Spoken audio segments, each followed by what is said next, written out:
governo nunca 600 mil. reduz imposto. Não, O dia que você ouvir falar que difícil. o governo reduz o imposto é porque esse mundo acabou. Porque o tempo está muito curto. Nós temos que quem precisa tomar alguma providência tem que tomar providência até agora, dezembro. Tributação sobre lucros e dividendos. Hoje falaremos sobre o PL 1087/2025, que dispõe sobre a isenção do imposto de renda para quem ganha até R$5.000, mas especificamente nós trataremos da tributação sobre lucros e dividendos. Estamos hoje aqui com o nosso sócio da Fiorotti Advogados, o doutor Alexandre Fiorotti. Alexandre, bom dia, muito obrigado pela presença aqui no nosso podcast. Bom dia, Júnior. Esse PL 1087, que trata da desoneração do imposto de renda para quem ganha até R$5.000, ele veio com duas vertentes. Uma, a desoneração de quem ganha, mais especificamente também, e o que nós vamos tratar hoje aqui, da tributação de lucros e dividendos para quem tem empresa e quem distribui lucro como forma de remuneração. Então, Alexandre, eu gostaria que você expusesse aqui para os nossos ouvintes e para quem nos assiste tudo sobre esse PL 1087/2025. Bom, vamos lá. Esse PL 1087 de 2025, ele tramitou muito rápido e já passou pelas duas casas do Congresso, né? Tanto pela Câmara quanto pelo Senado, e foi um projeto que não teve rejeição, não teve forte rejeição, ele teve apoio, inclusive, de todas as bancadas. Por quê? Porque ele vem como você disse, ele vem com duas vertentes ali, né? Uma vertente é de desoneração de quem tem a renda de até R$5.000, tá? Fica isento quem tem renda de até R$5.000. E também vai ter uma redução do imposto de renda para quem ganha até R$7.350 mês, tá? A partir disso, passa a ser tributado normalmente. Como isso... Não seria 5.000? Eu ouvi na... 5.000 para isenção total. A isenção total. E uma redução do imposto de renda para quem ganha até 7.350. Ah, entendi. E aí, a partir de 7.350, tributa-se normalmente, vai ter a tributação normal. Como isso representa uma renúncia de receita pelo governo federal, né, ele precisa, por força de lei, ele precisa criar uma receita em contrapartida dessa renúncia. E aí é a outra vertente do projeto de lei. Da onde vem essa outra receita? Vem de duas medidas que foram adotadas. Tributação de lucros e dividendos, que deixa de ser totalmente isento no Brasil, como você já adiantou aqui, e a criação do imposto de renda mínimo da pessoa física, o IRPF-M, que o imposto de renda mínimo para quem ganha mais de 600 mil, tem rendimentos superiores a R$600.000 por ano, tá? Então, e que vai contribuir com um adicional do imposto de renda de até 10%. 600 mil até 1.200.000 por ano vai ter de rendimento, a pessoa vai ser tributada de 0 a 10%, a partir de 1.200.000 em 10%. Né? Então, são duas as fontes. Lucros e dividendos pagos pela empresa aos sócios, pessoas físicas, será tributado, então, pelo imposto de renda, com imposto de renda retido na fonte, que vai ser uma antecipação para a pessoa física do imposto que ela vai considerar e vai ter que fazer a declaração no ano seguinte, na declaração de ajuste. Então, quando ela fizer a declaração anual dela de imposto de renda, ela vai pegar e vai somar todos os seus rendimentos e vai deduzir, vai considerar como antecipação tudo aquilo que ela sofreu de retenção na fonte, né, para efeito de apurar quanto mais de imposto ela vai pagar lá na declaração de ajuste anual, ou se ela vai ter uma restituição, o direito a uma restituição. Quando se fala em criar imposto para lucros e dividendos, muito pouca gente lembra que me parece que até 94 o lucro era tributado. O lucro era tributado. Me conta essa situação. A gente tinha uma carga tributária reduzida na pessoa jurídica, mas a gente tinha de imposto de renda, né? Mas a gente tinha uma tributação do imposto de renda na pessoa física normal. Tributava-se normalmente como rendimento tributável. O que o governo fez na década de 90? É mais fácil fiscalizar empresas do que fiscalizar pessoas físicas.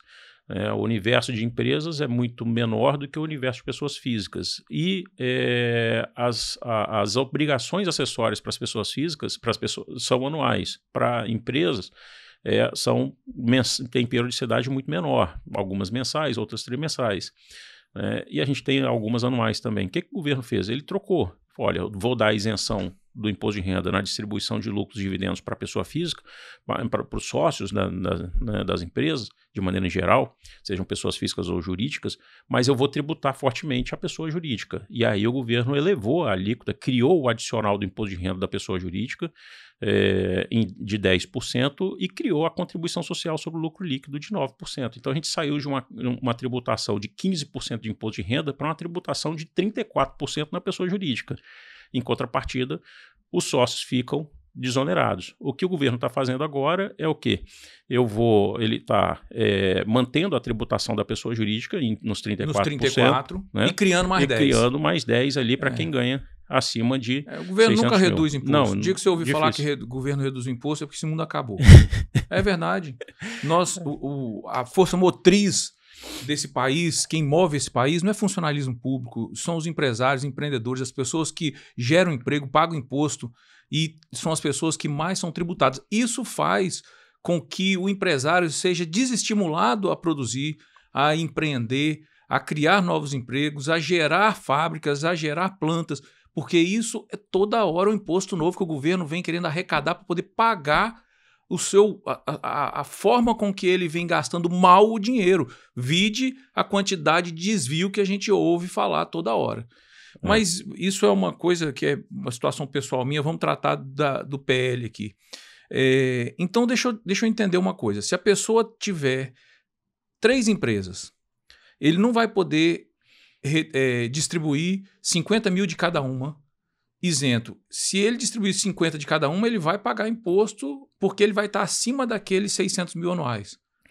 Na verdade, o que vai acontecer na prática? Vamos lá. Então, são 2 coisas que os empresários têm que ter em mente hoje, que vai começar a partir do dia 1º de janeiro. Retenção na fonte pela pessoa jurídica quando ela distribuir para a pessoa física o lucro de dividendo. Aqui o limite para não ter retenção na fonte é de 50 mil mês, tá? E isenção daquele imposto de renda mínimo, né, que é aquela alíquota que pode chegar a 10%, é para quem tem rendimentos anuais de até 600 mil, né, reais. Então, na prática, o que a gente observa? Imagine uma pessoa física, uma pessoa jurídica que tenha 5 sócios, ela vai distribuir num mês 50 mil reais para cada sócio, ela vai distribuir 250 mil reais. Nenhum deles vai sofrer retenção na fonte. Tá? Okay. Porque tá dentro da faixa. Agora, eu tenho um sócio, uma pessoa física que é sócio em 3 empresas distintas, né, 3 pessoas jurídicas distintas, e as 3 vão distribuir lucros e dividendos. Se cada uma distribuir, por exemplo, 30 mil reais, que está dentro da faixa de isenção, não vai haver retenção, porque uma pessoa jurídica não tem necessariamente que saber o que a outra está fazendo. Então, vai acontecer isso, tá? Agora, naturalmente, na declaração de ajuste anual, que é aquela declaração de imposto de renda que a pessoa física entrega todo ano, uma vez por ano, né? E até antes da pandemia, o prazo de entrega era o último dia de abril, né, de cada ano. Aí, na pandemia, mudou-se isso, o prazo foi estendido, e ano a ano a gente vê lá, hora é maio, hora é junho, né, que se entrega. Nessa declaração, a pessoa física vai receber, vai declarar todos os seus rendimentos, vai somar, se deu mais de 600 mil reais, ele vai entrar na tabela de tributação pelo imposto de renda mínimo da pessoa física. E todos esses valores que ela sofreu de retenção na fonte ao longo do ano anterior vão servir para abater o imposto de renda dela ali, que ela tem que apurar. Então, são 2 momentos distintos. A retenção na fonte, que vai acontecer no pagamento mensal ali. Se a pessoa jurídica distribui mais de 50 mil reais por mês para a pessoa física. E o imposto de renda mínimo, que é de até 10% para quem ganha mais 600 mil ano. Uma dúvida. Se a pessoa ela teve uma distribuição de lucro no mês de 70 mil, ela vai pagar sobre os 70 ou se ela vai pagar só sobre os 20, que é o excedente aos 50? Pois é, eu entendo que deveria ser só sobre os 20, mas a forma como está redigido o projeto de lei e que foi votado, está posto lá que quando ultrapassar os 50 mil, deverá haver a incidência do imposto de renda na fonte, né, retido na fonte, sobre o total pago. E aí? Quer dizer, é uma situação que não me parece coerente falar, olha, até 50 mil não retém na fonte, a partir de 50 mil retém tudo, então não me parece coerente, mas o texto da lei está deixando margem para dúvidas aí. Esperamos que a Receita Federal se pronuncie a respeito para esclarecer.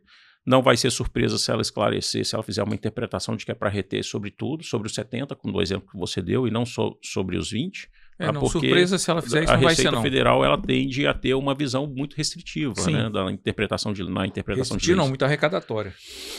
A palavra é essa. Entendi. Agora, vamos lá.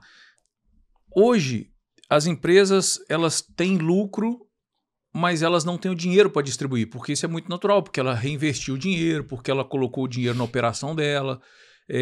O que ela tem que fazer para poder ter o direito de distribuir esse lucro ao longo depois de 1 de dezembro, 1º de janeiro de 2026, sem que tenha essa tributação? O texto legal, ele traz uma ressalva de que lucros de dividendos apurados até 31 de dezembro de 2025 poderão ser distribuídos e pagos com isenção ainda do imposto de renda, segundo a legislação antiga, se a distribuição ocorrer até dia 31 de dezembro de 2025, em ato societário, tá?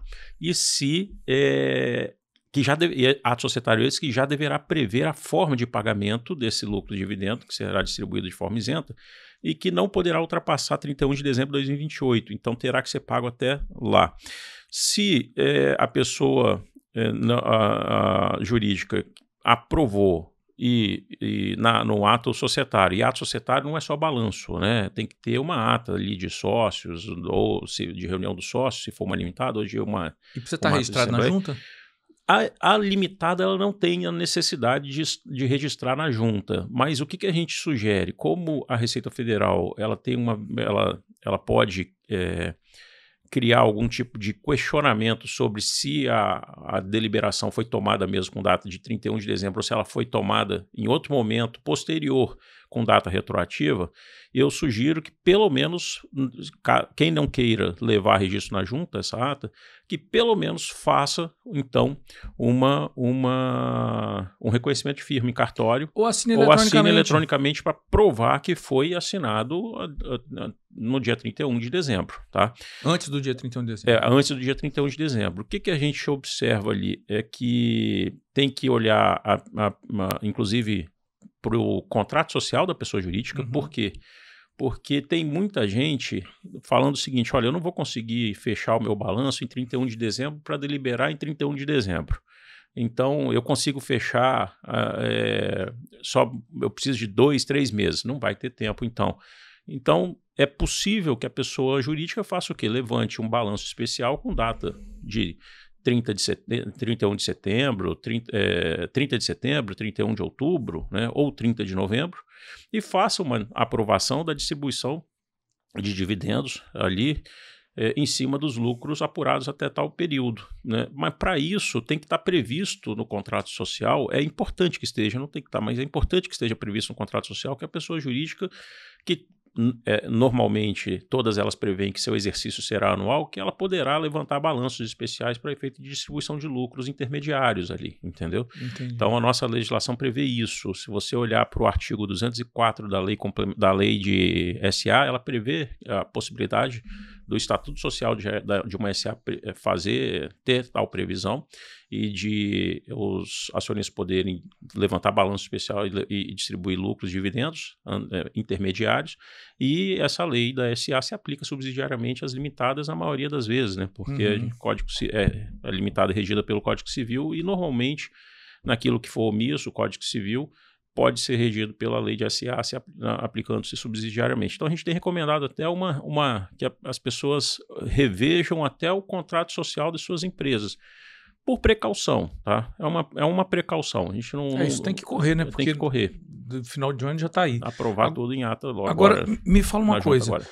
Muitos empresários têm a holding, que é uma holding patrimonial, onde os imóveis são incorporados ali para aluguel, inclusive da própria operação. Às vezes ele tem, exemplo, uma concessionária, tem um supermercado, tem uma empresa, onde o imóvel é da holding e a empresa operacional paga aluguel ali. Me explica o seguinte, muda alguma coisa para quem recebe aluguel, para quem tem empresa na holding, quem tem firma, imóveis na holding e que aluga, mesmo que não seja para mesmo grupo econômico, mas aluga para terceiros, porque muita gente também investe para ter uma aposentadoria em imóveis para poder receber aluguel. Muda alguma coisa? Só vai mudar o momento em que aquela holding fizer a distribuição de lucro para os seus sócios, se eles forem pessoas físicas. Então, o que a gente tem visto? É normal que as empresas hoje, né, empresários hoje constituam suas holdings de participação societária nas suas empresas e que eles não participem diretamente como pessoa física, participem das suas holdings. Então, da distribuição de lucro, eu sou, de repente, um proprietário de uma empresa supermercadista que apura lucro e que eu não entro nela como sócio pessoa física, eu tenho minha holding que participa lá como sócio. Do supermercado, a hora que ele distribui lucro para a holding, não vai ter tributação. Independente da quantidade de lucro que for distribuído. Independente de qualquer coisa, não vai ter, porque de pessoa jurídica para pessoa jurídica não vai ter tributação. Agora, se a holding fizer a distribuição para mim, aí sim vai ter tributação, tá? Porque eu sou pessoa física. E aí é a mesma regra. E aí é a mesma regra, não muda. O que a gente tem visto, então, é aqueles desenhos que a gente já... de organização societária que a gente sempre via, né, e com bons olhos, eles ficam melhores ainda. Porque você imagina, eu tenho várias empresas em segmentos diferentes e eu preciso circular dinheiro muitas vezes de uma para outra e eu não devo fazer isso na forma de empréstimo para não incorrer no risco de ter que pagar IOF, esse tipo de coisa. Então o que eu faço? Eu tenho lucro numa empresa, eu distribuo para minha holding e essa holding participa como sócio da outra empresa, ela aporta capital lá. Então, o dinheiro circula livremente de uma empresa para outra através da holding por distribuição de lucro e aporte de capital depois de maneira muito simples e sem custo, entendeu? Então, faz muito sentido. E o sócio vai ser tributado quando ele, de fato, ele retirar dinheiro da holding por distribuição. Tem que se tomar algum cuidado, porque eu já ouvi algumas pessoas falando, agora eu vou colocar tudo na holding, minhas despesas pessoais todas na holding, então vou colocar a pessoa que trabalha na minha casa, financiamento de carro, vou colocar financiamento de carro, cartão de crédito, escola das crianças, vou colocar tudo, olha. É um risco que a pessoa vai correr, porque, de fato, se a Receita Federal fiscalizar essas holdings, e eu acredito que ela vai fiscalizar a partir de então, tá, dessa nova legislação, e olhar despesas que não sejam relacionadas à atividade econômica da empresa, são despesas pessoais dos sócios. Por que a empregada doméstica tem que estar lá registrado na holding? Né? Financiamento do carro particular dele, que não é carro da empresa. Que não é carro da empresa, é carro de passeio, que é um carro super esportivo, alguma coisa assim. Eu acredito que a Receita Federal vai olhar para isso e vai falar o seguinte: isso é uma distribuição disfarçada de lucro da holding para o sócio e vai querer tributar. E com ônus de multa, juros, esse tipo de coisa, entendeu? Então, tem que se pensar de maneira cautelosamente, falando, né? Tem que se pensar de forma, assim, bastante... criteriosa sobre o que é despesa que de fato eu posso fazer lá, porque é uma despesa de viagem e é uma viagem que eu estou fazendo a título de negócio, ou é uma viagem a passeio que eu estou indo para Orlando, na Flórida, para visitar a Disney e aí. Com a família. Entendi. Eu vou poder considerar uma despesa. Tem que considerar qual é a despesa efetivamente que afeta a operação e qual que não é. Agora, me fala uma coisa, fora isso, muda alguma coisa na tributação para quem tem imóveis alugados ou não? É só a distribuição? Só a distribuição, não muda. Não tem alteração. Então, não vai ter alteração, tá? Para quem tem imóvel alugado, não. Vai ter alteração para quem tem imóvel alugado em função da outra reforma tributária, que não é a do imposto de renda, que é do IBS da CBS, que é a reforma tributária do consumo que a gente fala, né, que substituirá que vem para substituir alguns tributos antigos, como ISS, ICMS, PIS e COFINS, porque hoje as pessoas jurídicas que têm imóveis e que alugam esses imóveis, são locadoras ali, essas pessoas jurídicas normalmente estão no lucro presumido e têm uma carga tributária de 3,65% de PIS e COFINS. Então, somente não tem ISS nem ICMS. Com a reforma tributária do consumo que cria o IBS e a CBS, e cujas alíquotas deverão ser elevadas da ordem de 28%, o que a lei traz? A lei que foi aprovada, e já é lei mesmo, é que a alíquota no aluguel de imóvel terá uma redução de 70%. Então, se vier a ser de 28% a alíquota geral do IBS e CBS, 30% dela vai dar 8,4%. 8,4% é bem maior do que os atuais 3,65%, entendeu? Que a gente recolhe na pessoa jurídica. Resumindo... Então vai ter aumento ali também. Vai ter aumento lá. Isso a partir de quando? Isso daí começa a partir do ano de 2027, a reforma do consumo, a reforma tributária do IBS-CBS, período de transição começa a partir do dia 1º de janeiro de 2026 agora, mas não vai impactar ainda, não vai ter esse custo tributário ainda. A partir de 27 vai ter já a CBS totalmente implementada, e não o IBS, e em função disso vai ter até uma pequena redução da carga tributária, porque eu deixo de ter o PIS/COFINS a 3,65% e o IBS e a CBS em 2027, a alíquota deverá ficar em algo próximo de 8,5%. Então, 30% de 8,5% vai dar menos do que os 3,65% que se recolhe hoje de PIS/COFINS. Fica assim bom 2027, 2028, 2029 eu vou ter o IBS ele começa a ser aumentado, né, progressivamente, e pela previsão de aumento ali, eu devo ter ainda uma paridade ali, ficar próximo de 3,65% de tributação, mas 2030 já começa a ficar mais caro, 31 fica mais caro, 33 fica tudo totalmente implementado, aí eu vou ter aqueles 8,4%, 8,5% de tributação sobre a receita de aluguel, frente ao que é hoje 3,65% para quem é pessoa jurídica no lucro presumido, né? Quando você fala de 3,65%, porque na verdade isso é dos impostos, dos impostos, porque a tributação ela gira em torno do aluguel de 14, 15, não é isso? 14, 15, porque na verdade tem o imposto de renda, o adicional do imposto de renda e a contribuição social sobre o lucro líquido. E agora, se for um aluguel caro e a pessoa jurídica tiver uma receita, né, que ela venha apurar lucros e ela distribui esse lucro para o sócio acima de 600 mil ano, além dela ter a retenção na fonte daqueles pagamentos que fizer acima de 50 mil, vai ter o sócio vai ser tributado efetivamente, né, pelo imposto de renda mínimo. Então vai ter um duplo impacto aí sobre a receita de locação. Quem tem uma empresa hold e que receba aluguel em torno de R$100 mil por mês, ele está acima dessa faixa de 50 mil. Você acha que o imposto para essa pessoa, ele sai de 15 hoje, porque a distribuição de lucro é isenta. E você acha que ele vai para quanto? Somando tudo, todos os impostos. Olha, vamos pensar no cenário de ambas as reformas tributárias totalmente implementadas. Isso. Ano de 2033. Essa pessoa jurídica ela vai ser tributada, ela vai substituir os 3,65% por algo próximo de 8,5%. Então, 8,4%, 8,5%. Aí, com até 10,88%, ela sai dos atuais 14%, 15% e vai para algo próximo de 19%. Tá? E quando a pessoa física receber lucros, dividendos, ela vai ter esse adicional. Se você está falando de até 10%, né? Se você está falando que em R$100 mil de lucros distribuído mensalmente, nós estamos falando de 1.200.000. Ela vai chegar na faixa de 10% de tributação. Então, é uma carga tributária relevante, porque vai somar tudo então isso ela vai sair dar uns 28%, 29%. Então ela vai sair quase de 14, 15 para quase 30%. Para quase 30%. Muito bom. Vai dobrar. Pode dobrar. É o que nós temos para essa reforma. Assim, de fato, a gente nota que tem o governo, o governo federal, principalmente, ele é muito inchado, ele precisa arrecadar mais porque os gastos são excessivos mesmo.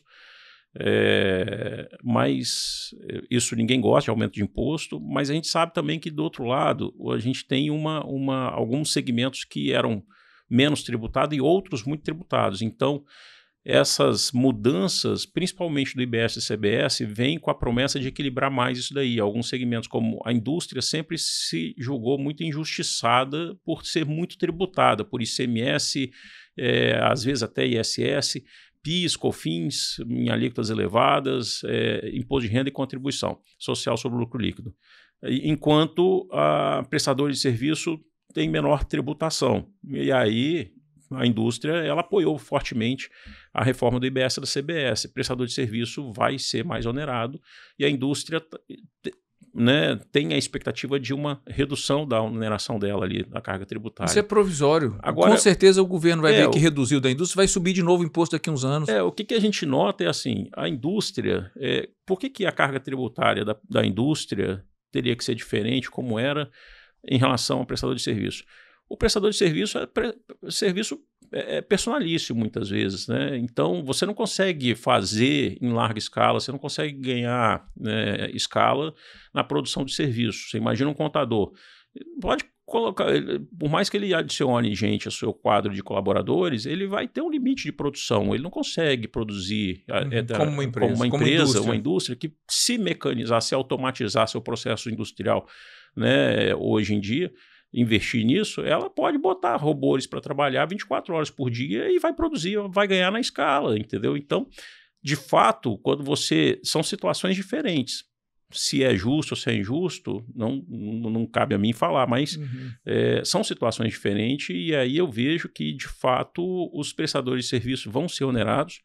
A gente vê que no segmento que a gente atua, em que a gente presta muito serviço para empresas, né, o que a gente vê é que o IBS-CBS, nós seremos muito impactados, porque nós vamos ter uma carga tributária reduzida no IBS-CBS, só a alíquota será a alíquota padrão reduzida em 30% só. Então a conta é o oposto, a gente sai de 3,65% de PIS e COFINS e de ISS, que pode chegar em alguns segmentos até 5%, né, porque a alíquota mínima do ISS é 2%, máxima é 5%. Mas tem profissão regulamentada, tem alíquota fixa, o ISS fixo, que não é alíquota sobre receita. Então eu estou numa carga tributária que, no máximo, na mais alta ali, pode chegar a 8,65% de PIS, COFINS e ISS na alíquota máxima, que vai sair e vai para algo próximo de 19% ali, porque você pegar uma tabela de 28%, a alíquota padrão de 28% reduzida em 30%, vai dar 19 ponto alguma coisa por cento ali, né? Quase 20%. Vai ser um baita incremento de arrecadação para o governo federal. A gente que presta serviço para empresas, as empresas vão poder tomar isso como crédito, não vai ser custo.